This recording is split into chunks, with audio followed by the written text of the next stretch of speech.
Thank you, Brenda. That was lovely. Good morning. Good morning. That was pretty good.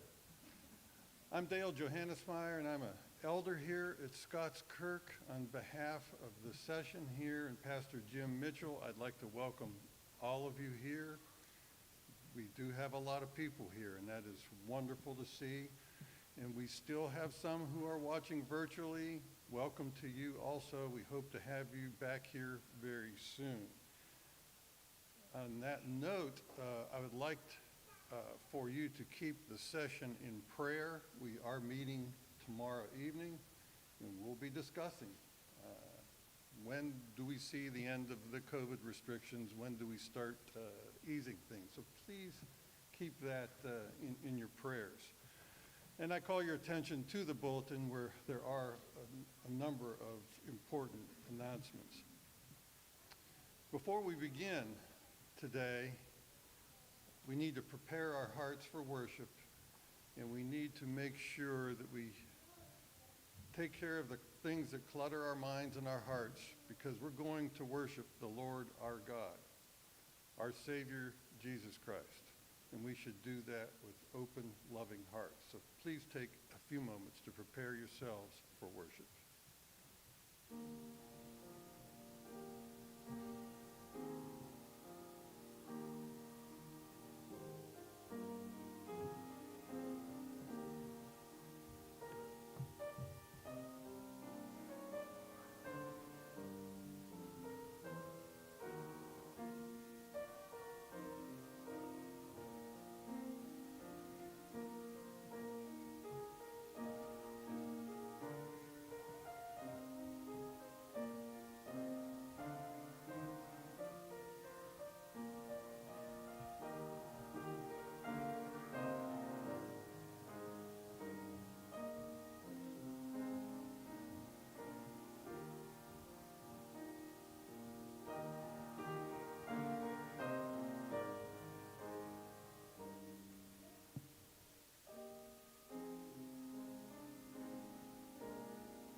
Our call to worship this morning is from Exodus chapter 4, verses 29 to 31.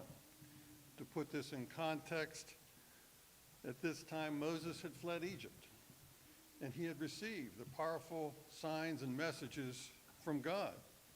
So he was on his way back to return to Egypt and had met up with his brother Aaron.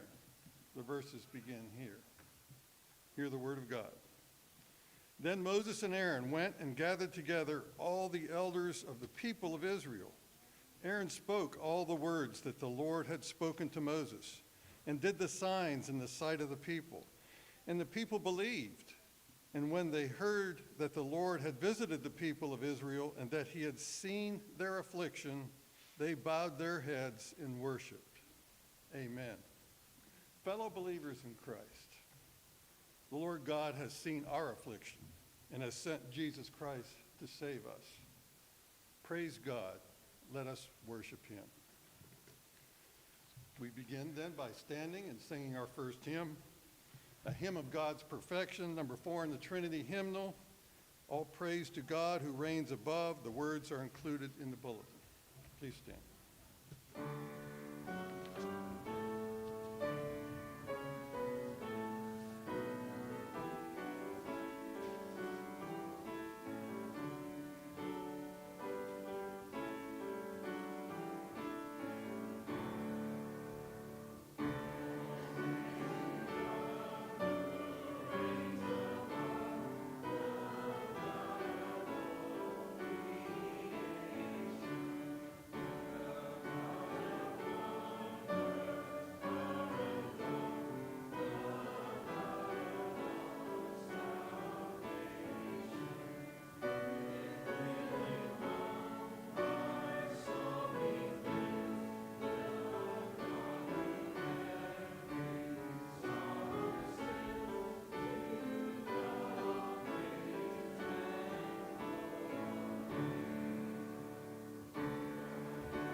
Let us pray. Heavenly Father, we stand here before you in awe of your love for us. We were afflicted by our sin. We were hopelessly lost. But just as you had mercy on Israel in her affliction, so you too had mercy on us and sent your only begotten Son, our Lord and Savior, Jesus Christ, to take the punishment he did not deserve so that we could receive the reward we do not deserve, salvation. Lord, we praise you for your mercy and grace. All glory to you. We pray that this service will truly be pleasing to you and show our thankfulness for your everlasting love for us. We ask this in the name of our glorious Savior, Jesus Christ, who taught his disciples to pray, saying, Our Father, who art in heaven, hallowed be thy name. Thy kingdom come, thy will be done, on earth as it is in heaven. Give us this day our daily bread, and forgive us our debts as we forgive our debtors. And lead us not into temptation, but deliver us from evil. For thine is the kingdom, and the power, and the glory forever. Amen. Please be seated.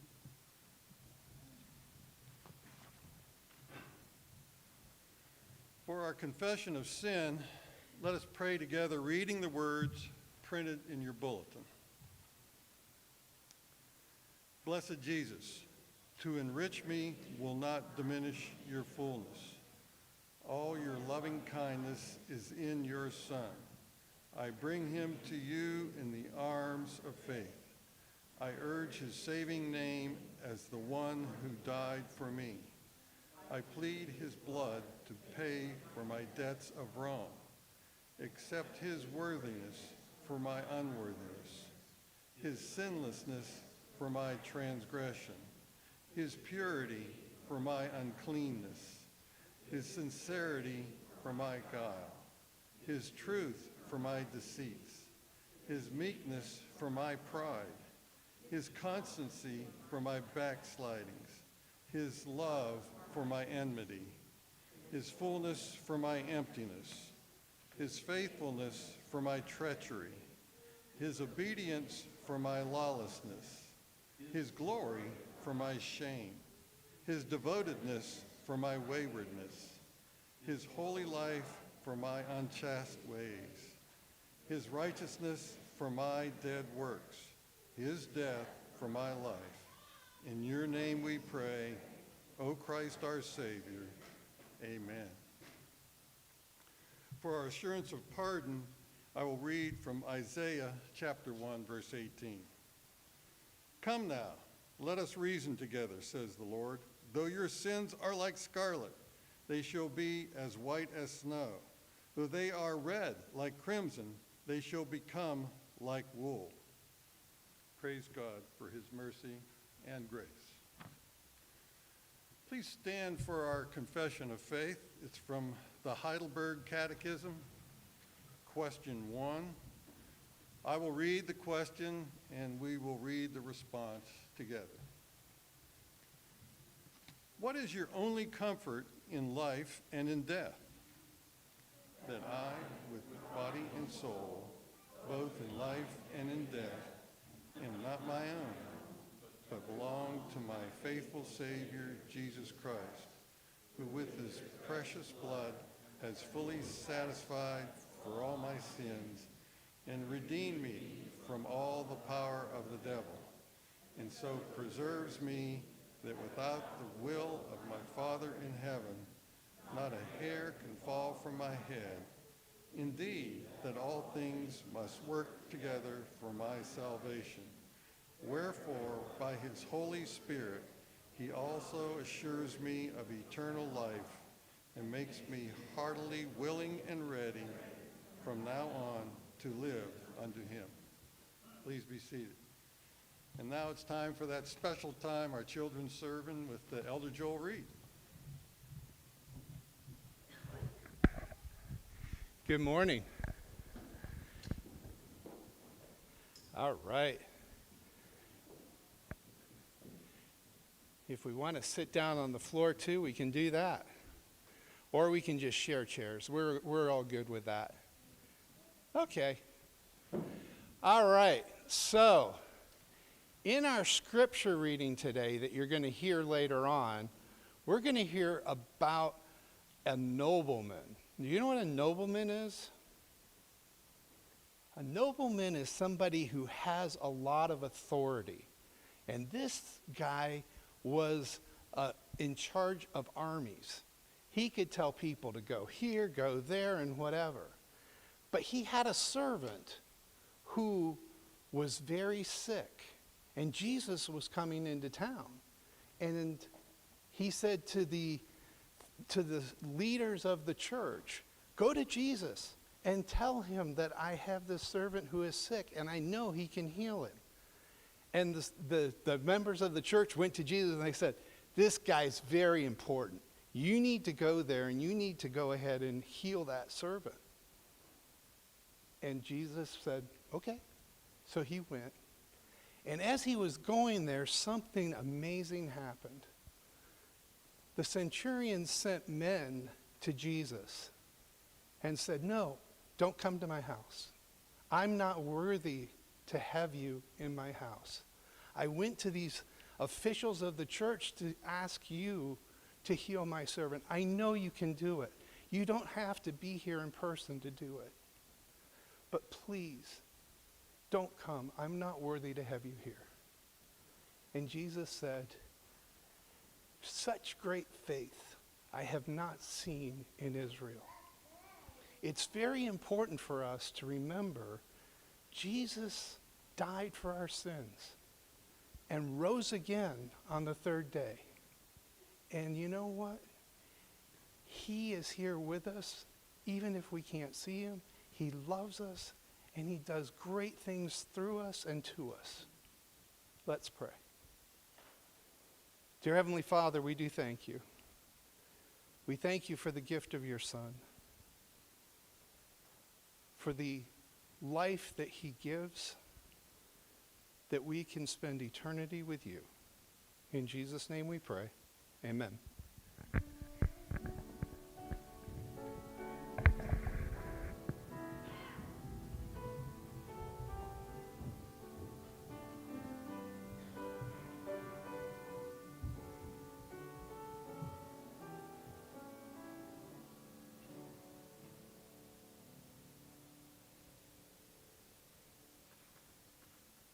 Thank you, Joel.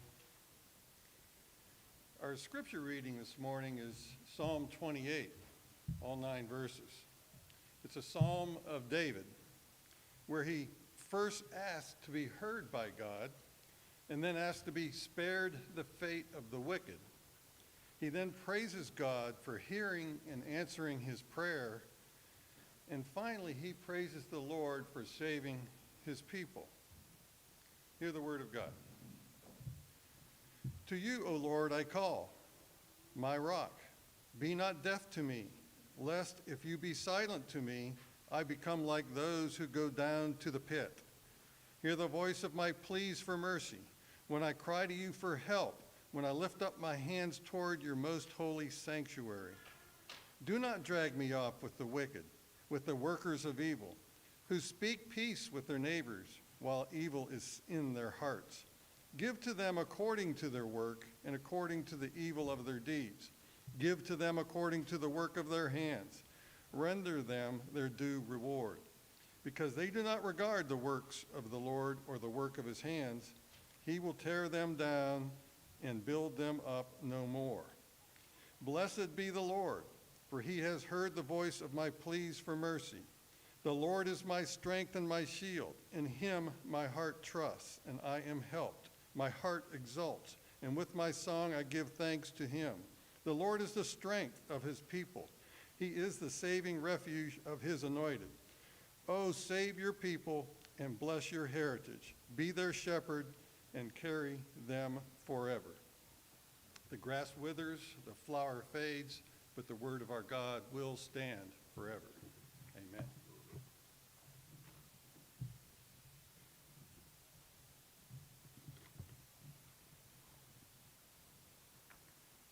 Let us pray once again. Father, Son, and Holy Spirit, O triune God, you have spoken this world into existence by merely saying the word, and you have brought sinners to life, also by your sovereign power. O Father, sanctify us in the truth of your word today. Use it to bring new life, to be the means by which you convert the lost. You build up those who are covenant children in the truth. You shepherd your people, even till the very end. For we will all taste death, for in Adam we will all die. But in Christ we will all be made alive. O Lord, give us faith in him, a confidence in him, a trust in him like a child, leaning not on our own understanding of things, but considering his word as authoritative in every area of our lives, that we would bear much fruit to your glory. Oh Lord, you've been so generous and so kind to Scots Kirk. You have given us protection in body and soul. You've heard the call of many in a time of affliction and sickness. You have guarded our congregation throughout this pandemic. We pray for that still. We pray for those who are among the medical workers. Lord, we ask your protection on them. But moreover, Lord, you have given this congregation protection spiritually. You have given a zeal for your word, a humility to look to your word. And may we be encouraged in that. May we be strengthened in that, so that we would not become proud or puffed up in any gifts or any ability that you have given. For you have been generous, but it is all from your hand. We pray that you would help parents to lead their children in the nurture and admonition of you. It's so good to see all these young souls. And, oh Lord, we pray for those who teach.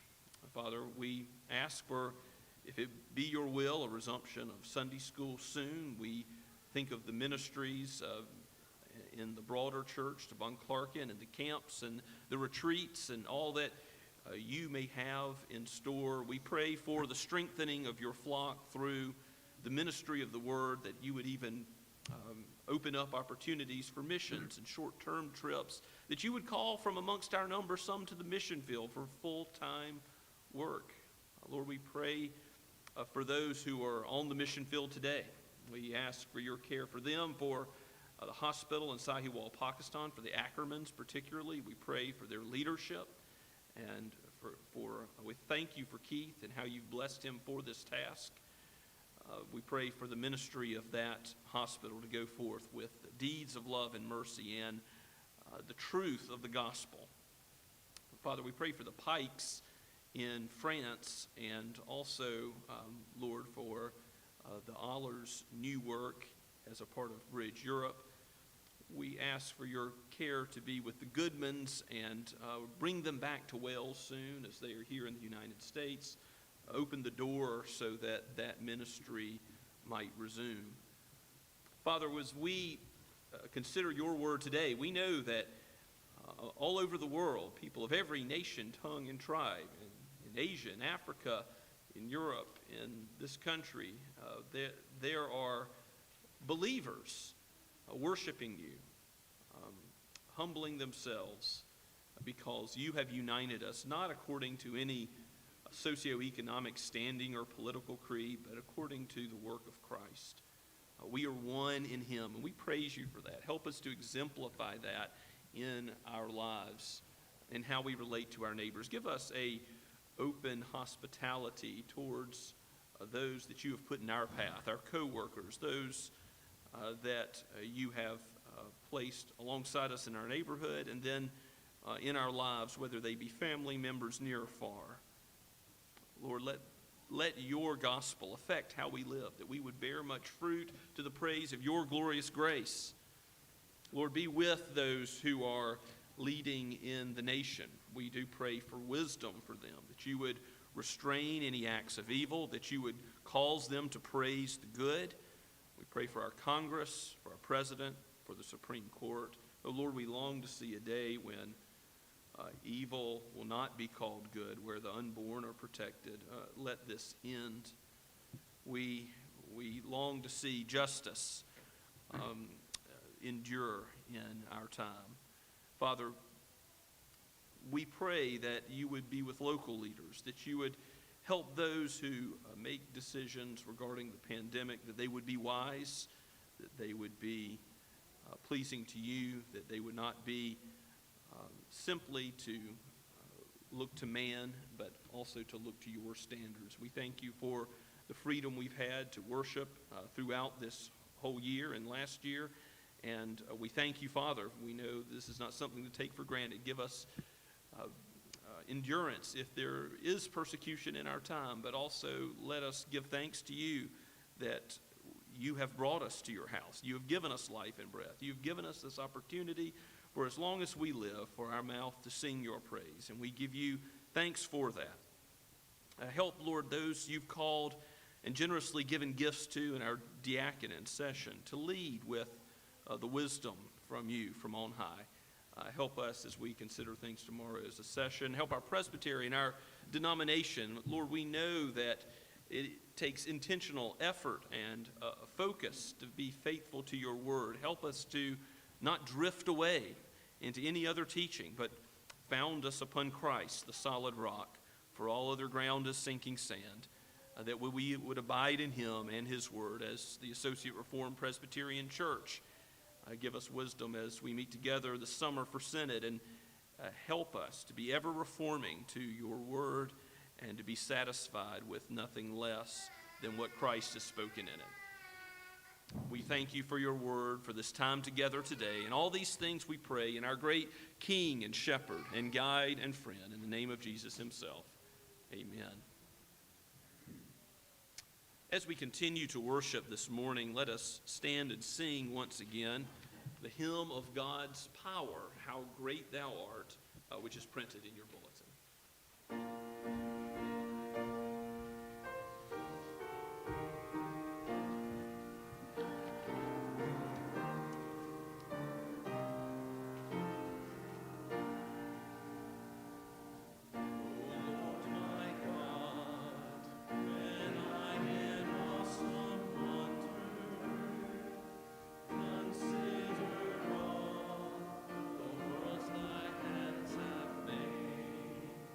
I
us pray.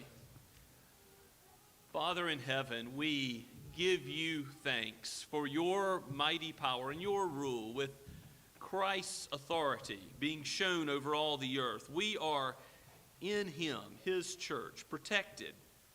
We are given as he is our commander, our master, orders from on high. O Lord, let us be servants. Let us be those that do not pursue our own agenda, but seek, hunger, thirst after him and his righteousness and his kingdom. May what we give now in tithes and offerings be used for the furtherance of your kingdom, not the glory of any man, but of your great name being proclaimed on the earth, as one day, soon and very soon, your glory will cover the earth as the waters cover the seas. And we give thanks for your faithfulness and the certainty of your promises. In the name of Jesus, amen.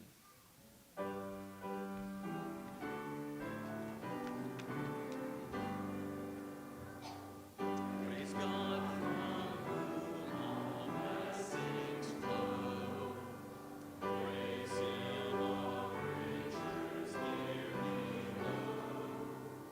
Praise him above the heavenly host. Praise Father, Son, and Holy Ghost.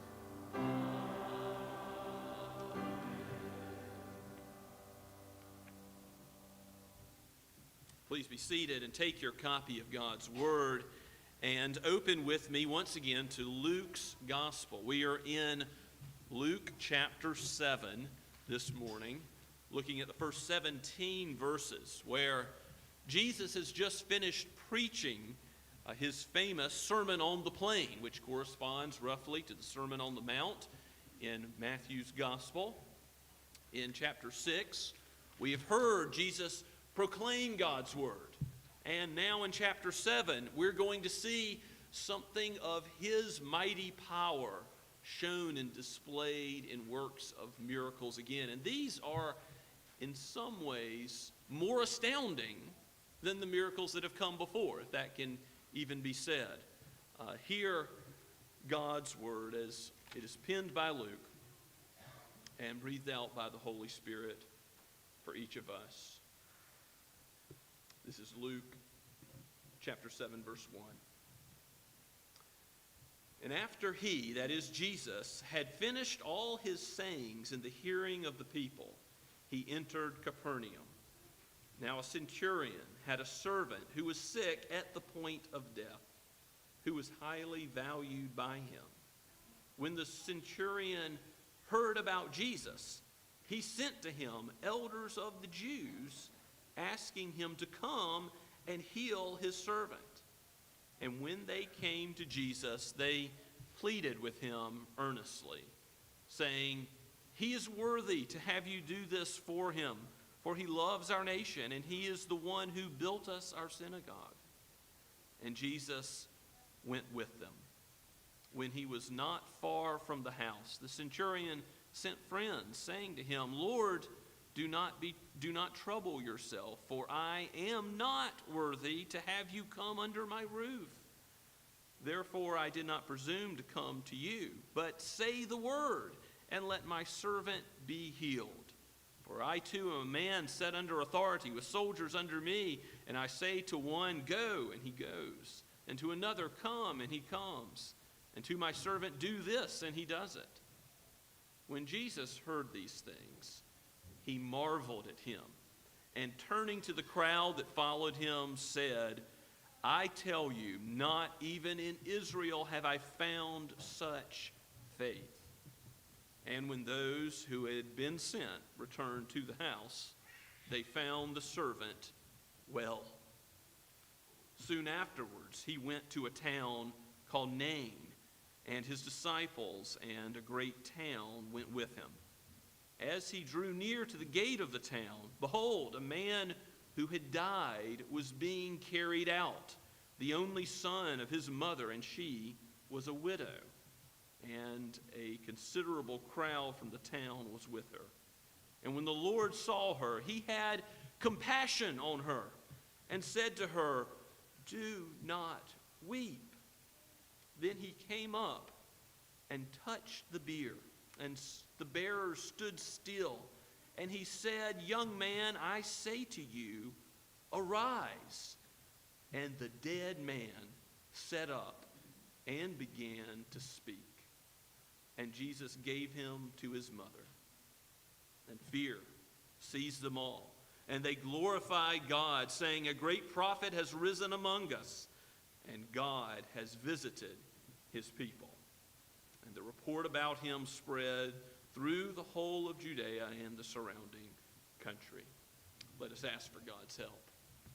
Oh, Holy Spirit, it is your particular task to open our eyes to understand the word that you've given. Help us to understand the words of Christ. Oh, Father, shepherd your flock and bring to faith those who are your sheep. Strengthen in faith those whom you have already called to yourself, and lead us in faith, in trust and reliance on you all the way home. For we ask this in Jesus' name. Amen. We will all die. Every one of us will face death at some point, maybe this year. I'll be presiding over a service, a funeral service, much like Jesus encountered in Nain. And I'll say those words, ashes to ashes and dust to dust, and speak of the hope of the resurrection in the Lord Jesus Christ. Here he shows his power over death, before and after, with someone sick unto death, the centurion's servant, and someone who had already died, who was already being taken out on the funeral bier, something carried by 4 people with a sheet over him most likely. Here you have death being undone by the second Adam, by the Lord Jesus Christ. First, let's consider the centurion's servant, who hadn't quite made it to death yet, but it is clear in the text that he was not just a little bit sick, but he is a brand plucked out of the fire. He was about to succumb to death. He was sick and at the point of death, it says in verse 2. And this servant, we know, was highly valued by the centurion. Sometimes in that culture, a servant or a slave would have been not thought of very highly. But this one, not only for his usefulness, but as a person, is regarded as valuable to the centurion. And we see the centurion, though he was a Gentile, perhaps a Roman or some other type of Gentile, we don't know for sure, he was someone who had dealings with Jews. He had not only done something unusual as a wealthy man, apparently, as this mid-level soldier. He had people above him and people under him. He had made enough in finances to be able to support the building of a synagogue. And so the Jewish contingent that comes to Jesus it says he's worthy to have you do a healing miracle for the servant that he cares about. Now, we know what the Bible's view of worthiness is. And that is that no man is worthy. No son of Adam's race, except the perfect man, the God-man, Jesus, is worthy. And because of our unworthiness, even our best works are like filthy rags.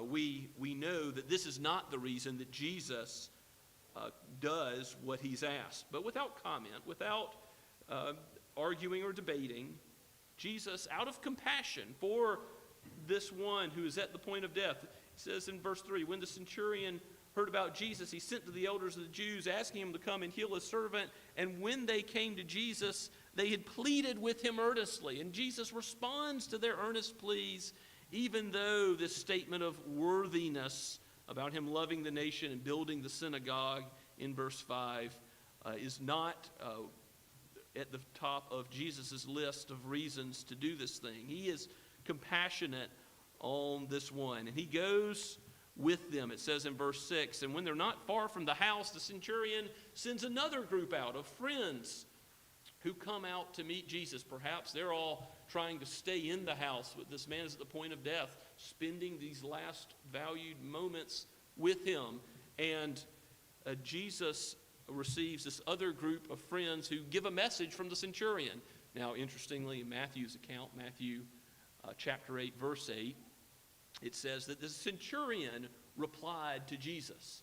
And some commentators say, well, maybe the centurion went with the group. I don't think we have to be that technical. He replied. How did he reply? By sending a group of friends to bring this message to Jesus. Jesus receives what the friends say and listen to the different tone than the Jewish leaders that are sent in the first place. Lord, do not trouble yourself, for I am not worthy.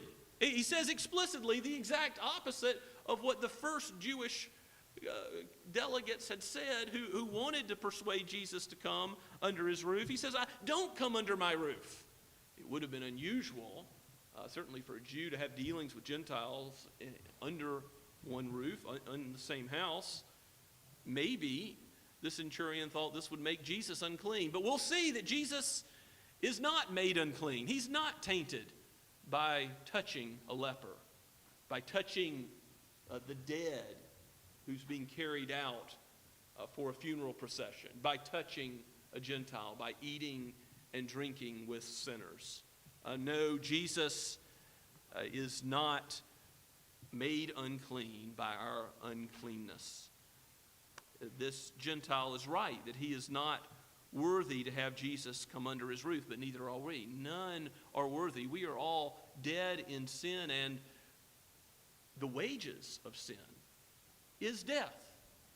We will all face death because we deserve to face death in Adam's sin, in our own sin, in what we've left undone that we should have done, in the deeds that we have committed against God's holy law and character. For these things we deserve to die.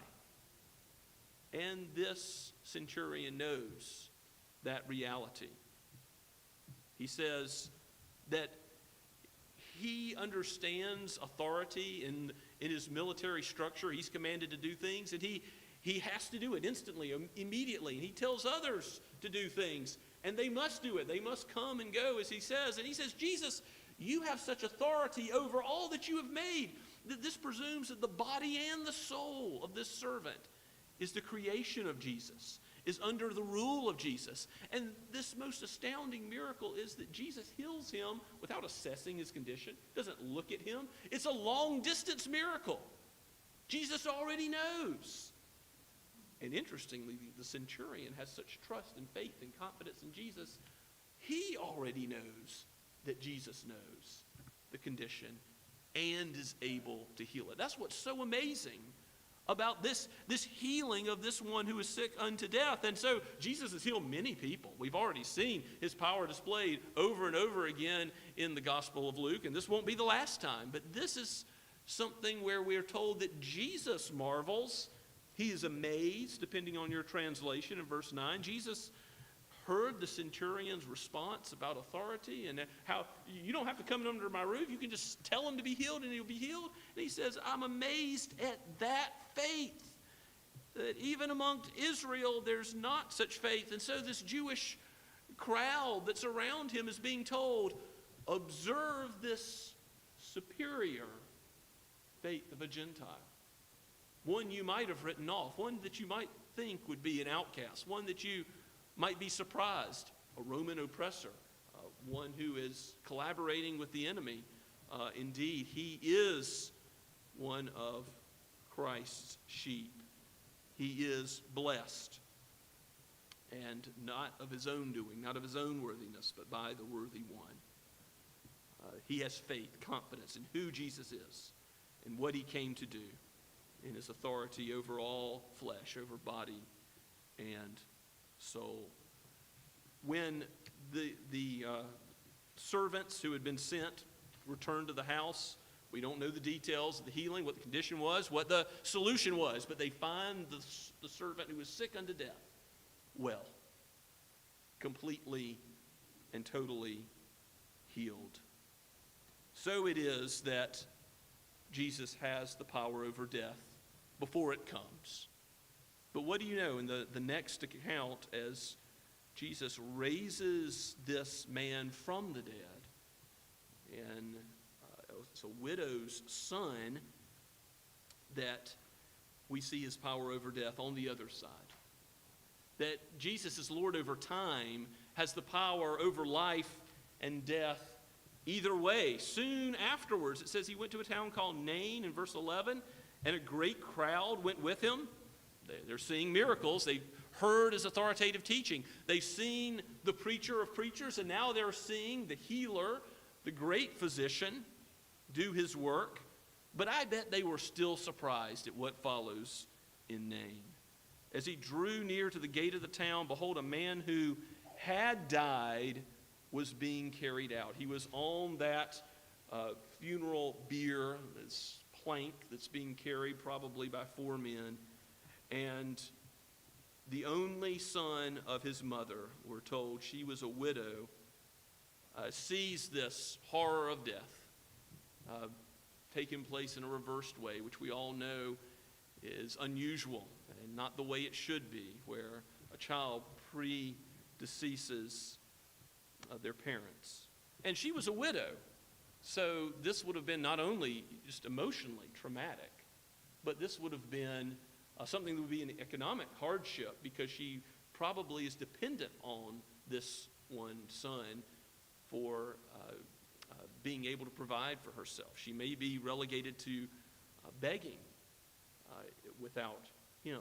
Now, God has compassion on the orphan, the widow, and the sojourner. God has compassion on these groups, we're told, again and again throughout the Old Testament. And in the book of James, in James chapter 1, he tells us what true religion is. Do you remember that? As not too long ago, we looked at the book of James together.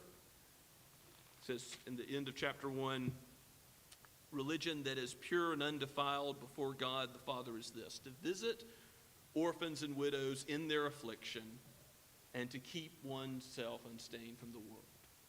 Well, is this a widow in her affliction? Of course it is. And Jesus has compassion on this widow in her plight. The text is clear to tell us that Jesus is not seeking his own fame and glory. You know, his fame is growing. The crowds are around him. But he's not doing this out of self-interest. He's doing this out of compassion for the pure, unadulterated with self-interest, compassion on another. Jesus teaches us what it means to weep with those who weep. But he tells this woman not to weep. Why? Why should she not cry? Not that it's unnatural to cry in the time of loss like this, in the face of death, but because he has good news, that the reason for weeping is going away. He's got the solution for even the problem that she faces, which is death. When Jesus says, "Do not weep," he comes as the resurrection and the life.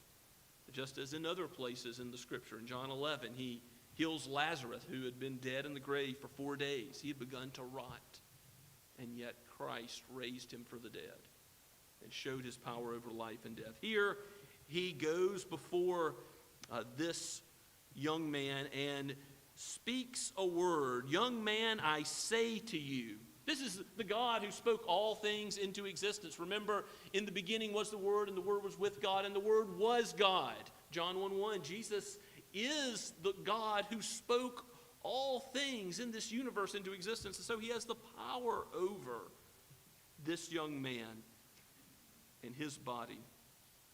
Perhaps it had begun to stiffen. Perhaps it had lost its color. But here he has his eyes open. His body sits up. And sometimes you'll hear people say, well, maybe this was just a reaction of the dead flesh. No. It also says he began to speak. Verse 15, the dead man sat up and began to speak. His color returns. He is alive again. His soul is reunited with his body. Jesus gave him to his mother. He is reunited with this relationship which is so dear. Not only is the centurion reunited with his servant, which is valuable, here's a mother who receives the value of her son returned.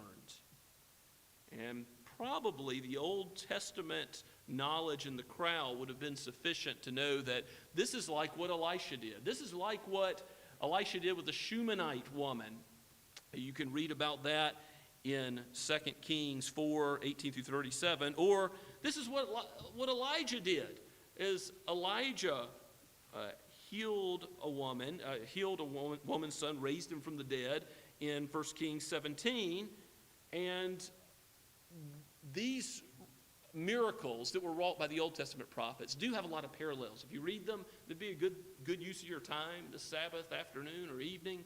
If you read those accounts, you'll see just in the details of the narrative, there are things that will make you recall this incident where Christ raises from the dead. But there are differences too, because when Elijah heals and raises from the dead a widow's son, he does so by crying out to God, by praying.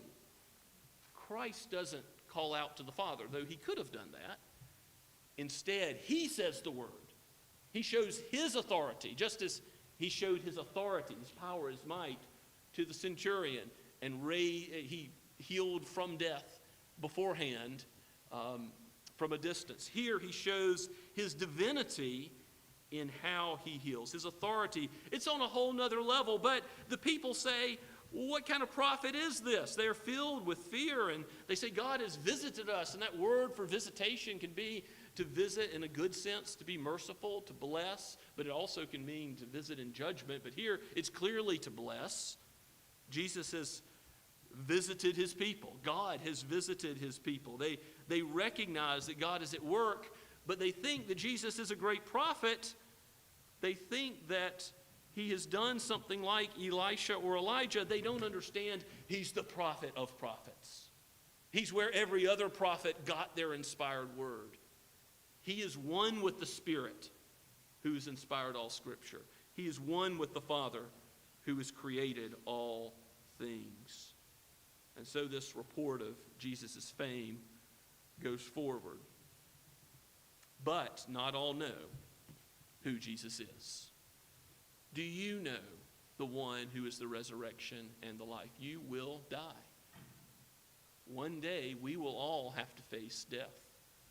And our shepherd is the one who can prepare a table for us in the presence of our enemies so that our cup runs over, so that goodness and mercy follow us all the days of our life.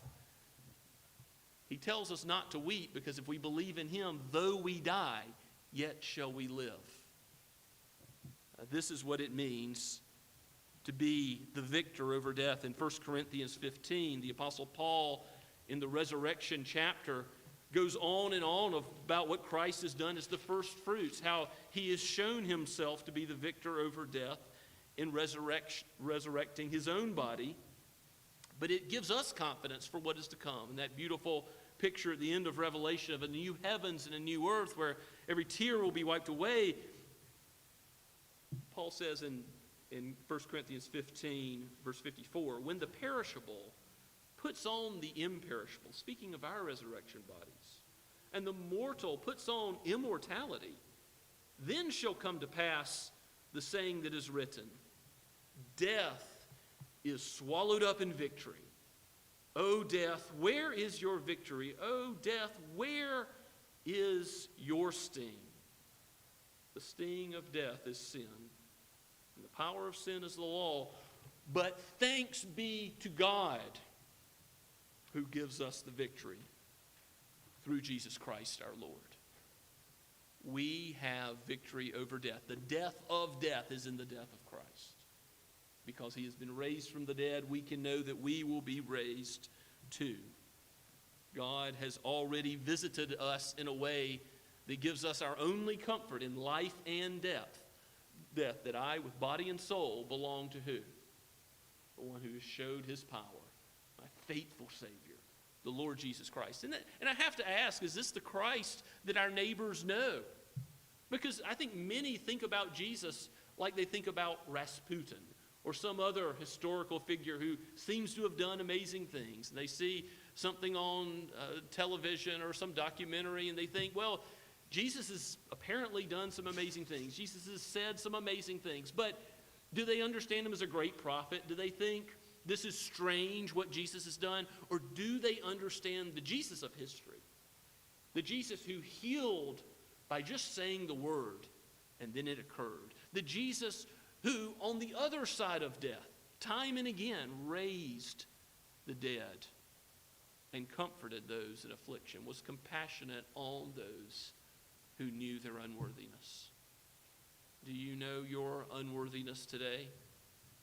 Because Christ is worthy. If you will turn to him, you will have a Savior who's complete.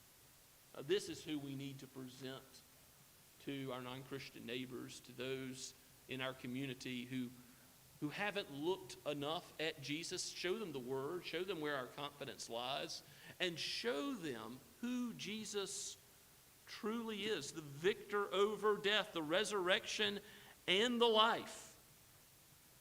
And by making this our theme, by making this our mission as a church, proclaim him. That's how we're united, Jew and Gentile, every nation, tongue, and tribe.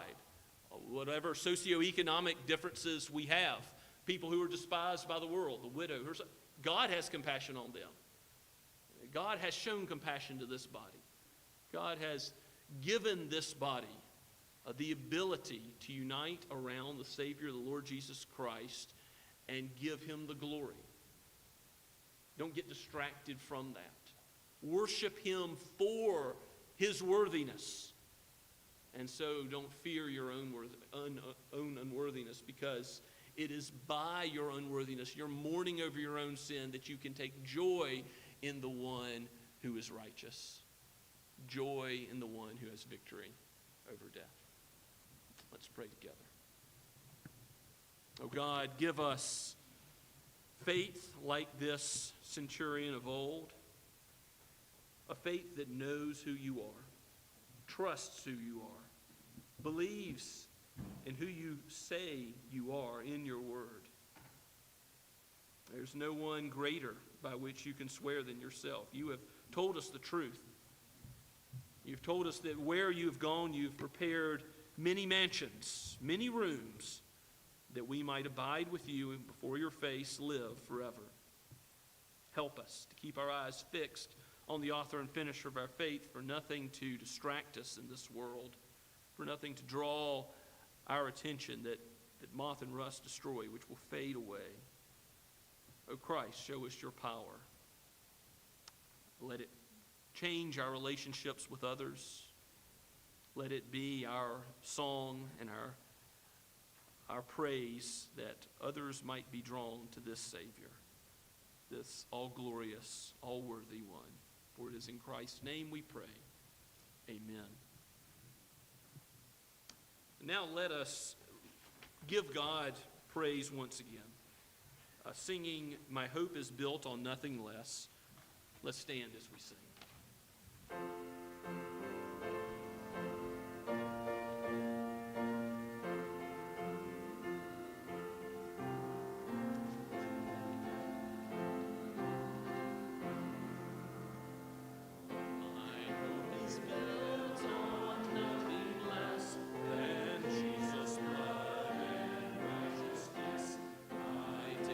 Trust the sweetest frame, but wholly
before you go today, I want to let you all know that there is no conversation that I would rather have than to talk about how you might be found in Christ alone and prepared for death. If you're not sure where you would go at the time of your death, please talk to me. Talk to one of the elders. Talk to one of the members of Scots Kirk, and we would be glad to tell you of the hope that is found on the solid rock, the Lord Jesus Christ. And now go with God's blessing.